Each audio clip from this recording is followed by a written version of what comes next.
un joueur dans le football moderne qui fait toute sa carrière dans un même club? Plus commercial en plus. Et vous n'avez pas tenu la friterie, non? Ou un moment ou non? Friterie sans salle. Eric, quand à la 10e minute, votre équipe est menée 2-0, comment on vit ça sur le banc de touche? Avec cette équipe-là, on sait qu'on est capable de réagir et de revenir très rapidement dans le match, parce qu'il y a de la qualité dans le jeu.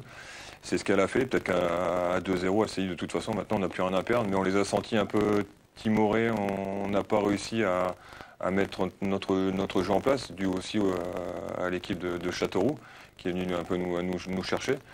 Mais voilà, on a repris le fil du match, on a marqué très rapidement, il y a eu un changement chez eux. Et nous, on a continué à imposer, à avoir le monopole du ballon. Et quand on est comme ça, on se procure des situations, même si c'est sur des coups de pied arrêtés. Mais avant ces coups de pied arrêtés, il y a eu de belles actions. Donc je pense que le fait de mener à la mi-temps nous a fait du bien.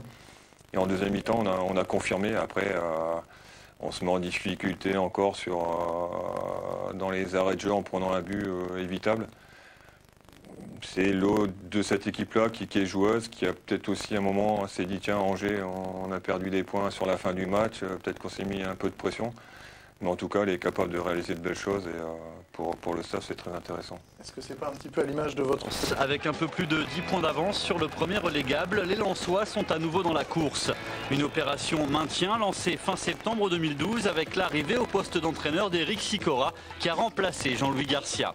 17e de Ligue 2 lors de la prise de fonction de l'ancien défenseur du RC Lens. Les Lensois sont aujourd'hui remontés à la 9e place du classement à 9 points du podium après s'être offert un passage par la 5e place. Une série de matchs nuls est venue perturber la remontée des 100 et or, d'autant que la suite s'annonce compliquée avec les déplacements à Monaco, Caen et Guingamp, ainsi que les réceptions de Nantes, Auxerre et Nîmes.